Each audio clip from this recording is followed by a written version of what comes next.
Bon après-midi à tous et bienvenue à cette rencontre du comité de dérogation pour la Ville d'Ottawa. Welcome everyone to this public hearing of the Committee of Adjustment for the City of Ottawa. We are a quasi-judicial tribunal that holds public hearings to hear Planning Act applications, very particular types, mainly minor variances and consents to sever. Our hearings are back to being in person, but that gives, you still have the opportunity to participate virtually if you'd like, and I think we have some people today in that grouping. All you need to do really is to reach out to committee staff in order to get the links that you need to participate. You are being live streamed on YouTube, and the video will be archived and available for future viewing by the public on the committee's website. My name is Anne Tremblay, and with me today, and I'm chairing the hearing, obviously. With me today are my fellow members, Member Blatherwick, Member Lecuyer, and Member Keklikan. So in terms of procedures, generally speaking, the agenda is just formulated on the basis of which applications have come in. First come sort of idea. But depending on the nature of the applications and the review of the applications, we sometimes change that order up, and we don't have a lot of applications on our agenda today, but we are going to change it up a little bit. So note that the panel members have reviewed all of the materials related to the applications before us today, including planning reports and any written submissions in support or opposition. Essentially, what that means is sometimes it appears that we're dealing with applications very quickly, but we've had a chance to look at all of the information on file and to even meet in advance of this hearing and to ensure that we are, in receipt and an understanding of any new information that may have come in. As part of the statutory declaration requirements, public notification requirements, each applicant is required to post a sign on the property before the hearing, and then they're required to confirm that they have done that, either in writing through a statutory declaration, or you can do it through swearing or affirmation of an oath that you fulfilled the sign posting requirements in accordance with the Planning Act. So otherwise, if we don't have that, we can't move forward with your application. So just a reminder to make sure that that happens on your file before you come in here today. The panel may ask for a brief presentation of an application and then followed by questions to the applicant and city staff. Sometimes we go straight to questions, but that doesn't mean that you can't do a presentation. If you find yourself,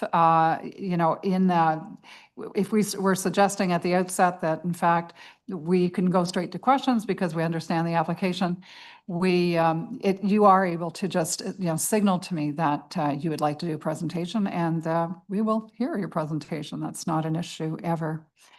So, with that, then, what happens is we get the presentation or we go straight to questions. Then we get clarification, mainly from the agent, the applicant, and staff. From there, we go to the public portion of it, which is to hear from anybody who wants to speak to the committee about that application, whether you're for or opposed. We do have a speakers list, so I tend to start with that, but then I'll open it up to anybody who wants to speak on the application. Once all that's been done, we give the applicant an opportunity to wrap things up, and then we can go to a vote. And what that means is we can either grant it on the floor or we can refuse it, and we can essentially reserve. Reserving simply means that in addition to the information that we've reviewed, we've heard sufficient new information that we just want more time to deliberate. So we reserve on that application. We finish the hearing for the afternoon, and then we reconvene and further deliberate on that application before we leave here today. So in all cases, and within 10 days, the Committee of Adjustment will send an official written decision and the reasons for it to the applicant, to the parties, participant, anyone who's requested a copy of the decision. So those are the procedures. If you have any questions, just let me know. Otherwise, we can go to essentially our preliminary meeting needs, and that's the declarations of conflict of interest. So I need to find out from the panel if there's anyone who has and just to be clear, it's either our panel, panel 2, panel 3, and I'm not seeing anybody come forward, so so we have no declarations of conflict of interest. We also have no minutes to approve, so we don't need to worry about that. So we'll go to the first type of application, and that is the adjournment requests. My understanding is that we have that. We have an adjournment request for 600 Manor. So I'm looking for Agent Bede or somebody designated to speak for Mr. Bede. I understand he may not be available.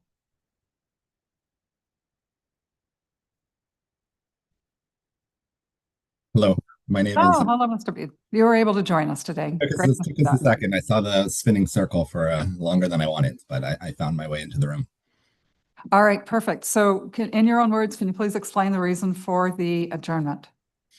Yes, and through the processing period with city staff, we became aware of additional historical information regarding the ownership and past planning approvals on the properties, which have changed somewhat in a clerical manner the application in terms of requiring an additional minor variance to address lot coverage and one to address rear lot area. We agree with staff's assessment of the need to address those and agree with their position on adjournment today. All right, thank you, Mr. Bede. Are there any questions from the committee members to Mr. Bede on that request for adjournment? No? All right. Yes, go ahead, Member Blatherwick. To staff, I understand that a heritage impact assessment study has to be done for this property? Yes, that is correct. And has that been done? Not yet. The purpose, part of the purpose of the adjournment is to allow some time for the applicant to complete a heritage impact assessment. And out of curiosity, when was the applicant informed that they needed to undertake this work? We received comments from our heritage planning staff, and so they informed us during the circulation period. So it's going to be some time before this report is ready, because if I may, Madam Chair, we've already commenced the report and should be ready within a week or so. So we understand that time. The client, our client and the applicant and owner of the property wishes to adjourn to the August 6th agenda of the Committee of Adjustment. And in that lens, we've already commenced and all additional work that would be required for providing information to make an appropriate decision on the matter. The HIA was commissioned as soon as that requirement was noted to us and should be completed very soon. But it still has to be it still has to be reviewed by heritage staff, and then they have to respond to planning staff. So that'll take some time. Thank you, Madam Chair. Thank you, Member Blatherwick. I also understand there's a possibility of minor variances attached to this. Mr. Bede, can you speak to that? Certainly, Madam Chair. As I mentioned, we understand now, based on further deeper understanding of the history on the property, that what we had assumed would be legal non-conforming rights to lot area and rear yard setback would not apply here. And so we would need to apply for the variances as discussed with staff for lot area coverage and rear yard setback. All right, thank you for that. Any other questions from panel members on the adjournment? Okay. Going out to the audience, I don't believe I have any speakers on this item at all. Is there anyone who wants to speak for or against the adjournment request? Okay, so Mr. Bede, in terms of the date, then I think it's a bit optimistic to be aiming for August 6th. There's a lot that has to happen, and we're in the middle of the summer. So we're going to August 20th. If I may, Madam Chair, it's a scoped HIA, specifically discussing the lot area coverage, as that was the one item noted in the heritage assessment for the property, as it's within the Rockcliffe HCD. It is not a full HIA, and in discussions with staff, we understand that a memo of only a few pages discussing that very specific or issue would be required. And so we believe, and since the heritage consultant has already commenced, is well underway with this work, we believe that August 6th is achievable.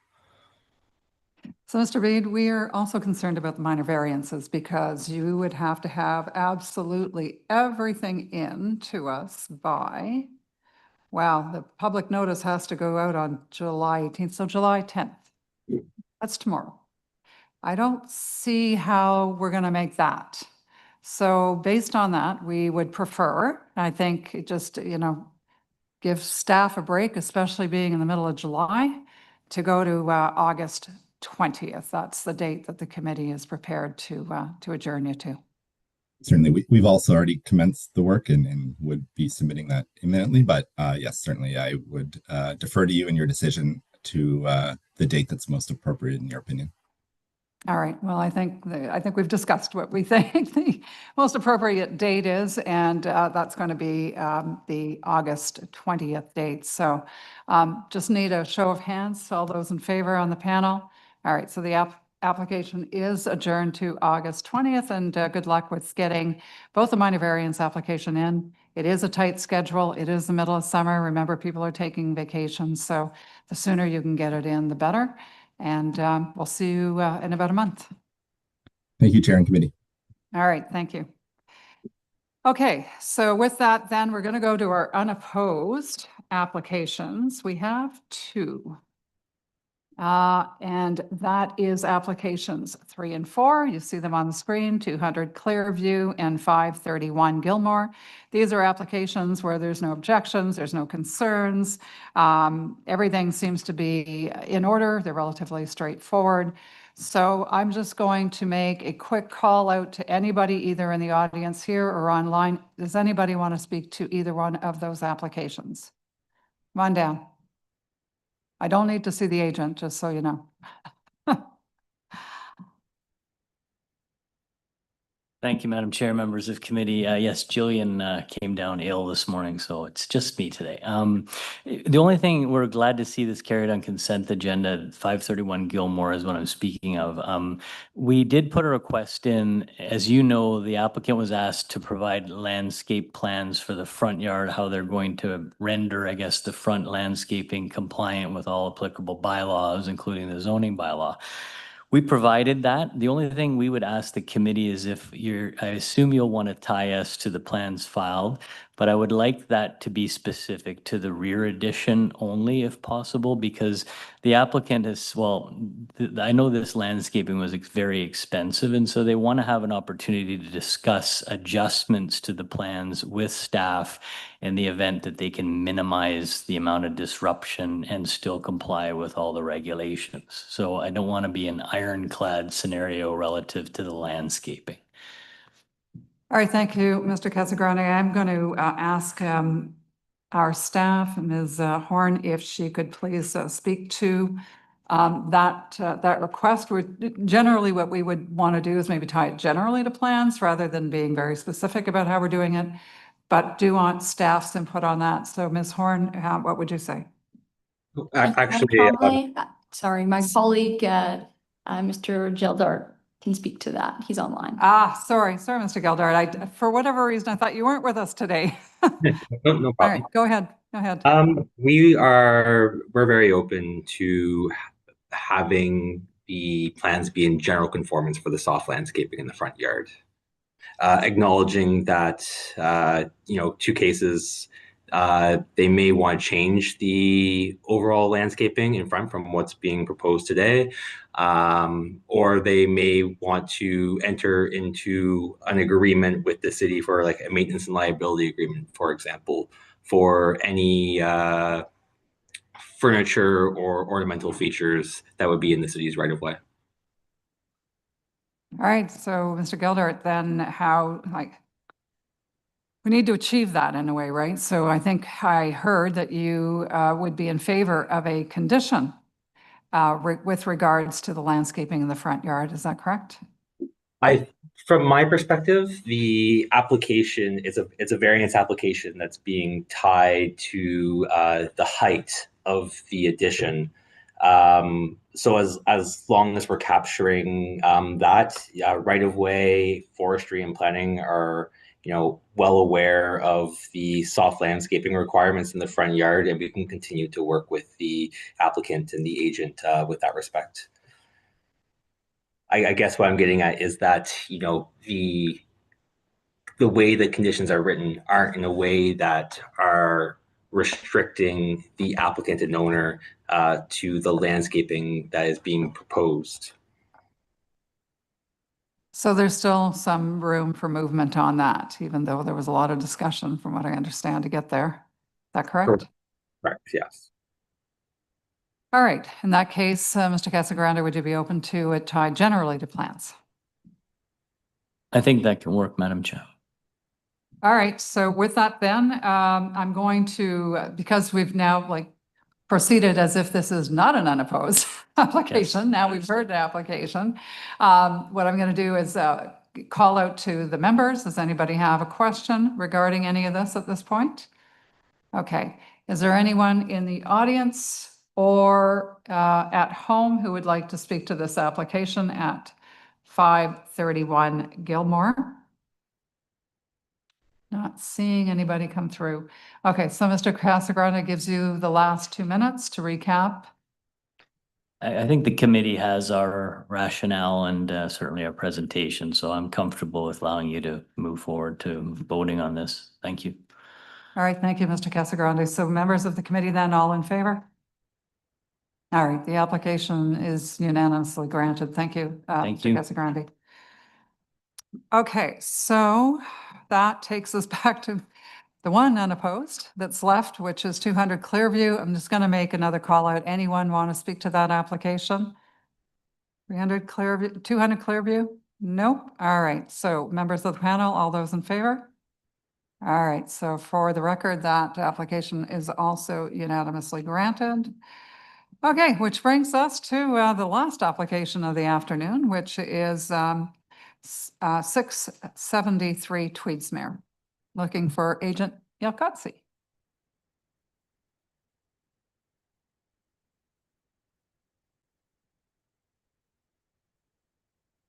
Good afternoon. Good afternoon, Madam Chair. We will be asking for a full presentation from you if at all possible. Yes. If we can put up the slides, please.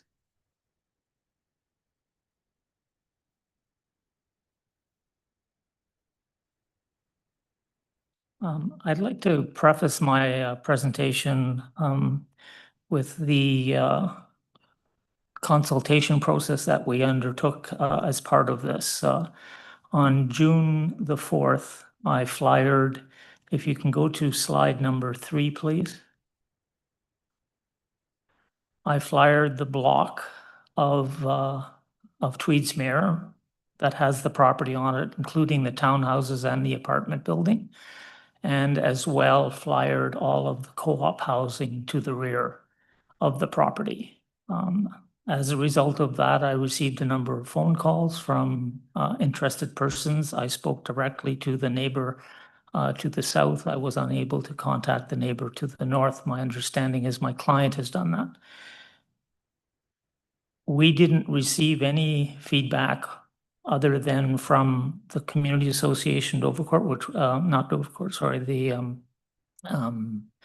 Westboro Community Association did give us a call as well, because we emailed them and the councillor at that same time. We didn't receive any feedback until this Monday, just so that you know, Madam Chair. If we go to slide 1, please. So you'll note the location. This is a inner city suburb. It's an evolving neighborhood, and it is zoned as such. The next slide, please. The character of the neighborhood is a combination of apartment building, a low-rise apartment building, a co-op housing project to the rear, townhouse project almost directly in front, and a series of single-family homes, 2-story, 1-story, that sort of thing. Next slide, please. The lot pattern is pretty inconsistent. There's very many different lot patterns, but I want to remind the committee that we are only seeking a consent to sever and consent for easements on this project. There are no minor variances being requested. If it weren't for the consent for the easement, which needs to be a stratified easement, because of the design of the building, we wouldn't normally be even presenting architectural plans on this project. Next slide, please. This is the site plan for the project. Please note that even though no parking is required on the site, the client is very aware of the issues surrounding parking on these streets and has decided to provide 3 parking spaces fully compliant with the zoning bylaw. The other part of the project, which is fairly unique, is the unit count. And the unit count to the project is of the nature of larger units than smaller units. Next slide, please. This shows you the stratified severance. I understand, and the committee, I think, has dealt with these in the past with me. We're fully compliant with the zoning bylaw. The client did check with city staff to ensure that they were fully compliant. Next slide, please. These slides are there to respond to the concerns raised by the community on Monday. We did speak directly with the co-op to the rear, and I have committed to them to have an early meeting as soon as possible, depending of course on the results of the committee decision here today. One of the issues that was brought up was density. We did a quick check of the Stats Canada data for this site. And yes, the density that the city is requiring as part of their official plan is high compared to what is there now. But the rationale for that, of course, is that we're looking for a 20 to 30 year turnover period. So that's why there's that need for the higher density to bring the community up to a higher density. Currently, it's pretty close to about 4 units per hectare at the moment. Next slide, please. This gives you a little bit of an idea of how the designer of the project has really worked hard to come up with a concept that is pleasing. It's not a box, as I indicate there. It has balconies front and rear. It protects front and rear privacies. Screening will be placed on the balconies on either side in accordance with the zoning bylaw. Next slide, please. The stratified easements do not create any issues. My client was proactive to contact snow clearing people. They would be using equipment that allows them to remove the snow from the rear to the front. There would be some temporary snow storage in the front yard from time to time and some temporary at the back, but they would also be doing removal. So my client has emails that, discuss the cost and how this can be all achieved. Next slide, please. In terms of the character of the infill, this and parking, I think I discussed that earlier. I'll go to the next slide, please. The issues around tree canopy have been addressed in the tree report. The client is fully committed to retaining the trees as indicated in the tree information report. Next slide, please. This seems to be a duplicate slide. I don't understand why. Next slide, please. The client has gone to the extraordinary length of also having stormwater management SWIMS report completed, also has completed a servicing, lot rating and servicing plan. I have them with me if necessary. They were started at the time of the application or were completed prior to the hearing date. And so we don't have any concerns in that regard. As indicated previously, I'm happy to have a meeting with the co-op and the neighbors as soon as possible. I had certainly wished that they had contacted me prior to Monday. It would have been greatly appreciated. I am an open book in that regard. In this case, our flyer did include the unit count, the unit types, all those types of issues, so that they were fully aware of that as an early stage as we possibly could do. So other than that, thank you very much, Madam Chair. All right, thank you, Mr. Yalkowski. Just one quick question. These are rental, right? We just wanted to confirm that. Excuse me, Madam Chair, I didn't. They're rental units that are being created? Yes, there are rental units. The client intends to retain the property and develop it in 2 stages in all likelihood. They actually don't need anything at this time to apply for the first long semi, obviously. And then they would proceed depending on the decision of the committee. All right, thank you. I'm going to open it up to questions from our panel members at this point. Any questions? Member Blatherwick. Mr. Jalkatsi, it's a stratified severance. Is there or is there not a need for Juma? Excuse me, Madam Chair, I didn't understand. Could you So speak up a little? You have a stratified severance. Is there a need for a joint use and maintenance agreement? Is there a need for a? A joint use and maintenance agreement? Yes, absolutely. There'll be a JUMA requirement, yes. Okay, because we don't have that on our list of conditions. It can be added on the condition. I've made my client fully aware that a joint maintenance and agreement will be required. Now, as I've indicated, the client's intention is to build the first long semi, and they can proceed with that because they fully comply with the zoning bylaw. But yes, that should be added to the conditions. I did review the conditions, and I don't know why that didn't trigger for It's me. not there. It's not there. not We looked and looked. So if I might, then Member Blatherwick, get Ms. Horns. She did provide a very long list of conditions, just to maybe get your insight, Ms. Horn, as to why the JUMA was not included. Missed it. Thank you, Madam Chair. In this case, it was omitted accidentally, so adding a JUMA condition, we would be agreeable to that. Thank you. All right, so And that will be the standard wording from the city regarding a Juma? Yes, that is correct. So Mr. Jalkatsi is well aware of the standard wording. Yes, I'm familiar with them, and Krista Lidman, in all likelihood, Solway Wright will be reviewing this. Okay, second set of questions regarding the rear balconies. Is there any intent to provide privacy screening on the north and south side of each of those balconies and to make those balustrades opaque?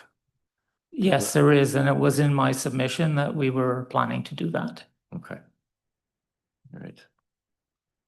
And and finally, Mr. Jalkatsi, with 6 vehicles parked in the backyard, there is a very good likelihood that there's going to be a fair amount of light pollution from vehicles in the evening. Are you intending on putting a privacy fence around the full extent of the rear yard width and the rear yard depth on the north and the south side? So yes, Madam Chair, the plans, if you look at the elevations and the perspective of the building, show a fence on all those 3 sides. Okay. Visual fence for the purpose of reducing light. Yeah. And finally, you're convinced that those parking spaces will work, even though this is a consent application, but you did supply us with this, so. Yes, I am convinced that they can work because we actually have a bit of a hammerhead on them, so that they're able to actually, with a smaller car, they'll be able to turn around there. Okay. With a larger vehicle and all, they'll have to back it out. Okay. All right. Thank you. Thank you, Madam Chair. all right, thank you, Member Blatherwick. Yes, Member Decuyer, please. Yeah, thank you. Through you, Madam Chair, just a quick question on the parking. I know you said it's rental, so will these be rented to like the tenants or they'll have access, or are these car share options? I know sometimes when we see pressures about parking in the area, but then sometimes I see car share as kind of an incentive to help owners have access to these types of alternative transportation options. At this time, the client doesn't have any plans for car share. The reason in part for the parking is because of the higher bedroom count units, there's a higher expectation that people would have. The higher bedroom count would be the ones that would be connected to the cars. The smaller units would likely not have access to a vehicle. It's really up to the owner of the property on how he wants to manage his parking, but it certainly will fully comply with the zoning bylaw. Thank you. Okay, anybody else? All right, I think what we'll do now then is go to the public portion of this. All right, anybody on my list here? Yes, I have Mr. Weber. Do we have Mr. Weber on remotely? Yes, Madam Chair, we'll bring the individual forward. Excellent, thank you.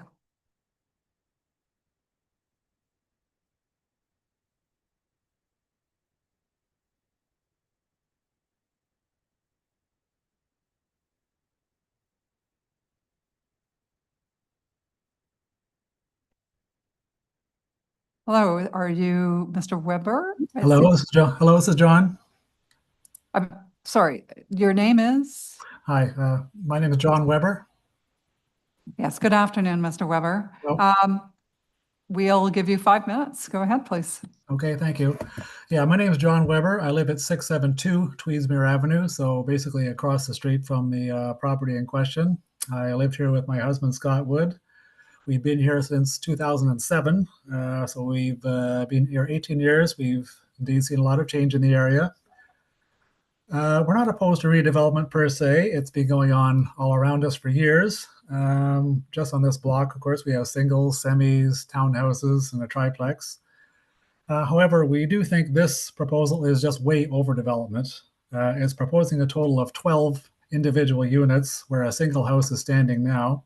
Some of those units are extremely small, by the way, 317 square feet. That doesn't seem terribly livable to me. They're also looking to pave over almost all of the outdoor space for parking and laneway. We can foresee drainage problems with that.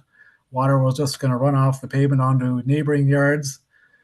As we know, climate change is giving us more intense rainfalls in shorter periods of time. This could become an even bigger problem in the future. We don't see where they intend to pile snow either. I think you'll remember last winter we got quite a lot of snow. And we don't see any place on the property to reasonably put it. If they are planning on pushing it against the back fence, I think the co-op people have something to say about that indeed. There's also the loss of green space and mature trees. Unfortunately, we've seen it many times around here. They dig for a new foundation and it's too close to a mature tree and they wind up damaging its roots.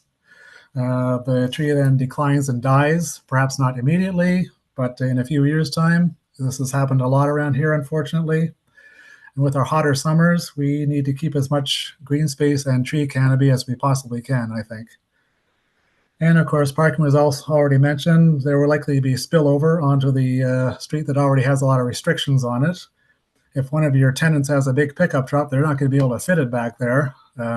So they're going to wind up parking it on the street, and they can't park it all day on the street here anyway.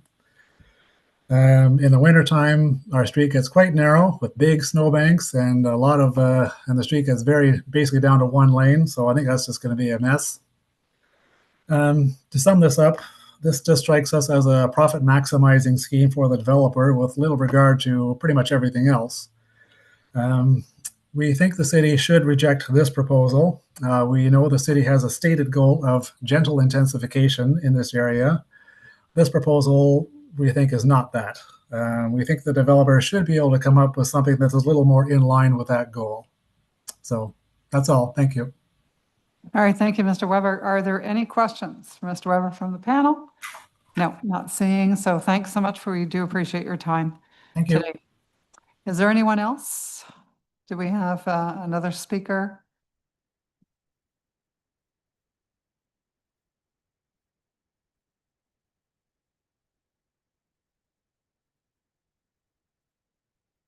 Mr. Perry? Would that be, yes. Hello, Mr. Perry. Hello.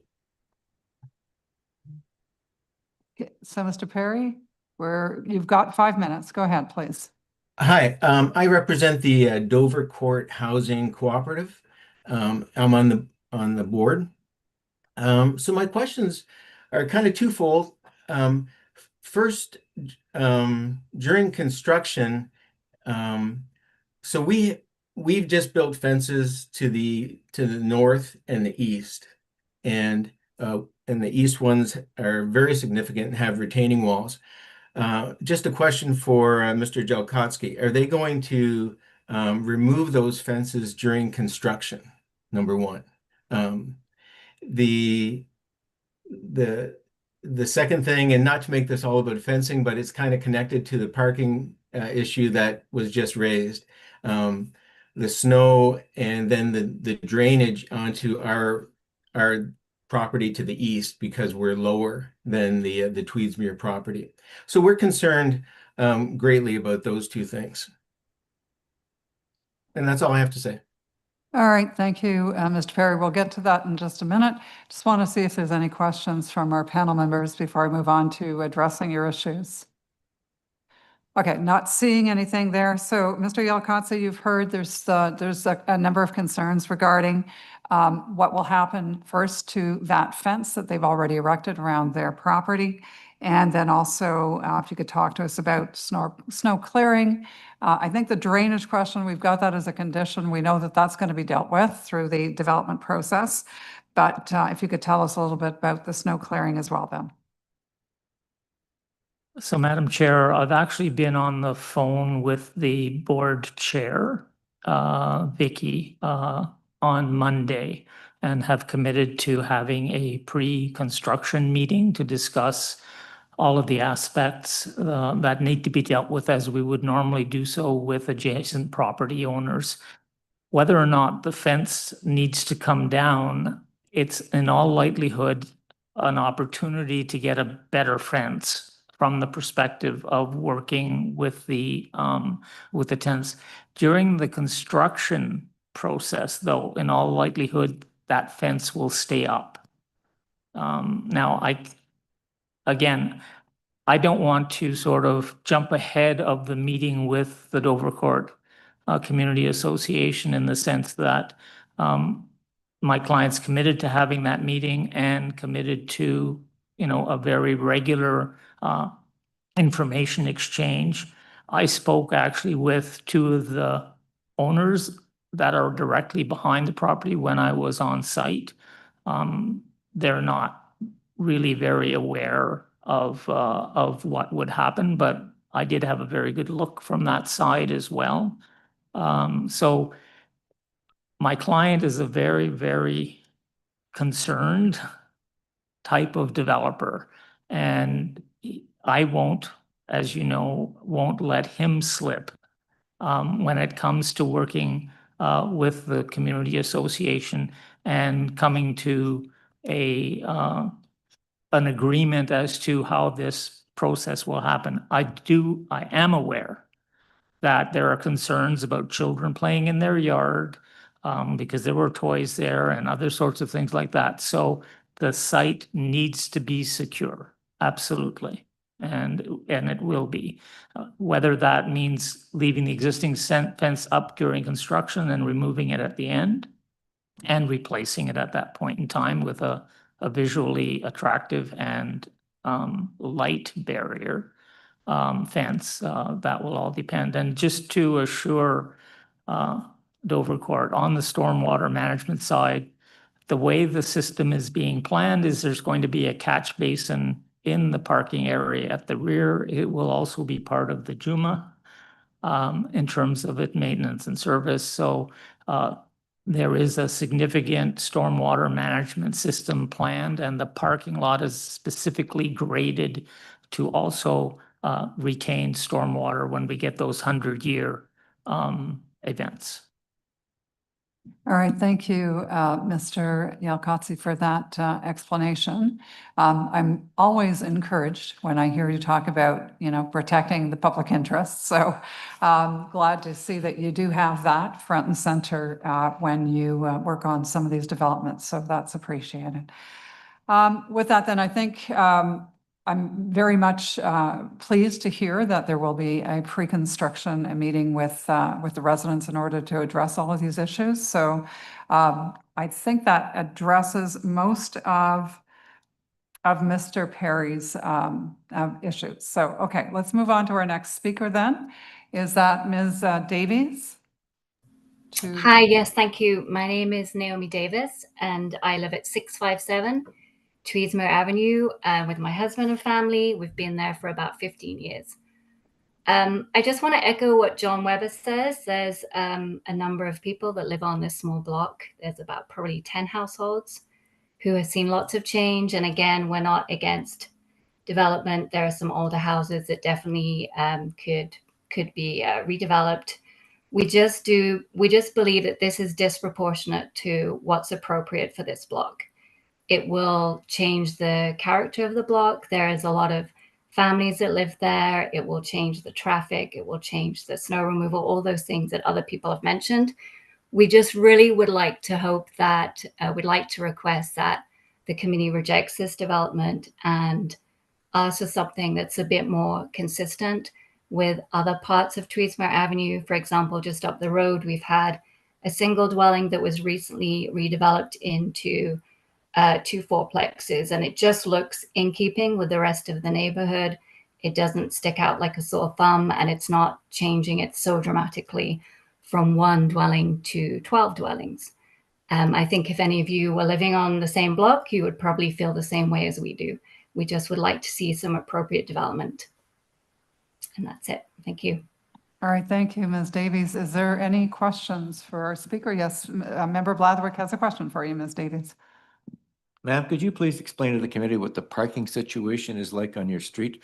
I'm aware that one side is no parking and the other side of the street is no parking 9 to 4, Monday to Friday. Yeah, so there's absolutely no parking Monday to Friday, 9 to 4, like you said, on Tweedsmuir Avenue.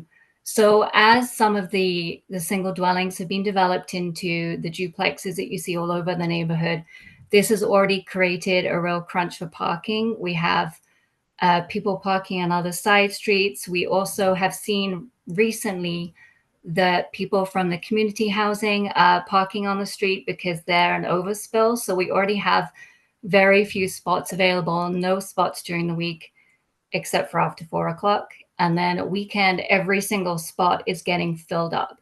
So what we're noticing in the winter as we have those massive snow banks is it's actually getting very tricky to maneuver down the street. It's getting tricky to get out of driveways.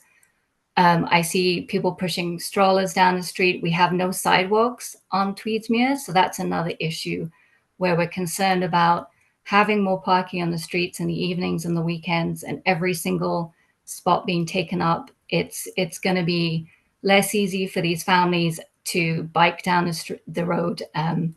So we're already seeing it happening right now, and that's with the development that's happened so far. So we're greatly concerned about that. So would you agree that there's inadequate on-street parking for residents and their guests right now? 100%, yeah. And in your opinion, will this development, if approved, improve the situation? Will it improve it? Mm-hmm. No, it certainly won't. If there's 12 dwellings, I'm going to guess that probably some of them I think are 2 bedrooms, some of them are maybe 3 bedroom, and then we have some studio tiny apartments. I'm going to say that every single time we've seen a single turn into a semi-detached, we've ended up from 1 car to usually 4 cars. So I think if you put 12 separate dwellings into that one single dwelling, it's going to make it absolutely chaotic on the street. It's not going to improve the parking situation. Thank you very much. You're welcome. All right, anyone else? Questions for our speaker? I have one question for Ms. Horn.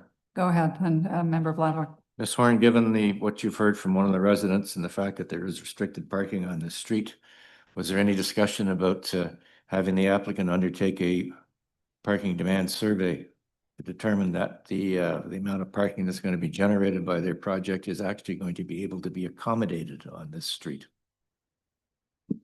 Thank you, Mr. Blatherwick.